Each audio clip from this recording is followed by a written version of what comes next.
So Chris is going to talk a little bit more about the tech side of it and the things that you need to do in order to be able to manage kind of having these conversations. What I want to talk about more is the reality of where we're at, what it actually takes to create a program like that, and sort of a rationale for having a program like this.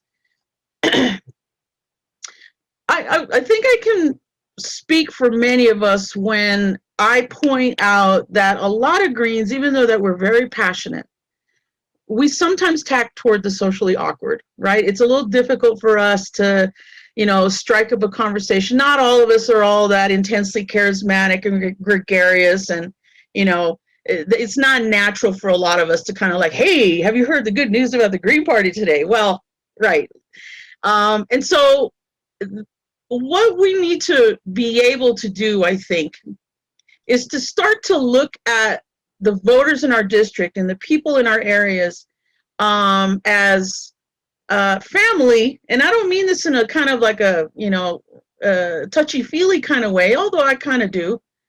But I think that the concept of solidarity has to be really central in our minds. What is it about me as a Green that I care about, and how does that literally impact the people in my community? How does that make me feel, right? And what do I want to do about it? There are a lot of barriers that we encounter as Greens. The media hates us. The Democrats are always trying to get us and knock us off ballots and things like this. We don't have the advertising budget that the big two parties have. But one thing that is always going to counteract those strikes is our direct connection to people in our community. And it just seems maybe a little artificial for us to think about, well, I'm just going to knock on somebody's door. You need to have a real strategy in mind. And this is something that you all have to work on collaboratively in your local organizations before you start doing it. One thing that the Australian Greens, the Queensland Greens actually did is that they sat down and they mapped out a strategy. They looked at the data, they looked at demographic data. What is the age range of people that they want to talk to? Are they renters even? They looked at that piece of data. What is the economic situation for the people that they wanted to talk to? They also had very clear in their mind the type of person who they thought would more likely want to support the Green Party this time around. And so they drew up a good profile of who that person is. And so funny enough is that the profile that they drew up is someone that looks a lot like a lot of the people in our communities that really have a material stake in wanting to do something different than the Democrats and the Republicans. Right now they tend to be millennials. They really, a lot of them are working service industry jobs. A lot of them have a lot of student debt. A lot of them are very concerned about climate change.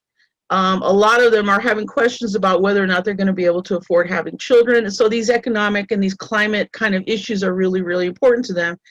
And they tend to, buying a home is something that's going to be completely out of reach for them.